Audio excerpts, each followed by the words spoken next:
Good morning! Nandito ako ngayon sa Georgetown, barangay na sakop ng Molino 4, Bacoor City, Cavite. Hinatid ko lang ang misis ko guys dahil dito ang present number niya.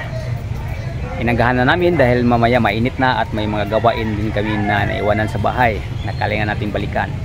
Pagkatapos nito ay tatakbo ako doon sa likha naman para ako naman ang bubuto kasi ang present number ko ay nandoon. Nagkahiwalay kaming dalawa ng misis kong si Pe Gales.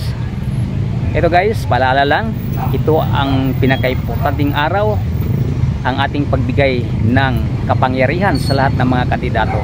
Pagkatapos ay sila naman po ang may kapangyarihan, hindi na tayo. Kaya isa-isip o isa puso natin ang pagboto natin alang-alang sa ating mga anak, sa ating mga apo, mga lolo at lola, mga tulad ko. Kailangan ang may sulat natin sa baluta ay ang taong may malasakit sa buong sambayanan ng Pilipino. Hindi lang yung sarili lang niya ang iniintindi.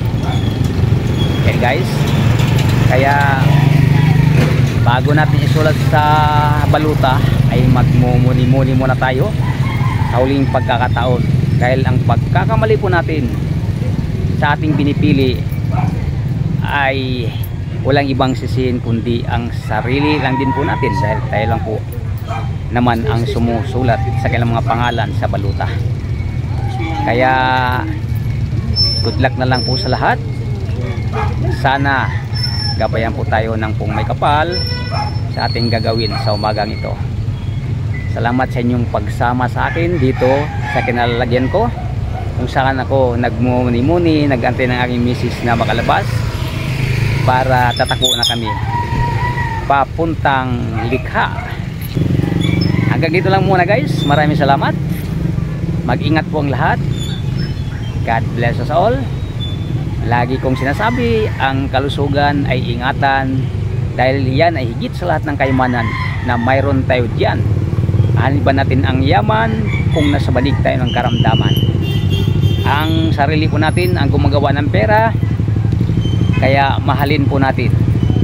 Pag hindi na makakilos ang sarili natin, wala na ring perang darating.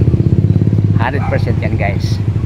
Ang kapangyarihan ibibigay natin ngayon, bukas ay hindi na sa atin, sa kanila na naman na napagbigyan natin ng pagkakataon na magserbisyo sa bayan natin. Kaya pagbutihin po natin ang pagpili natin. God bless us all. Bye bye.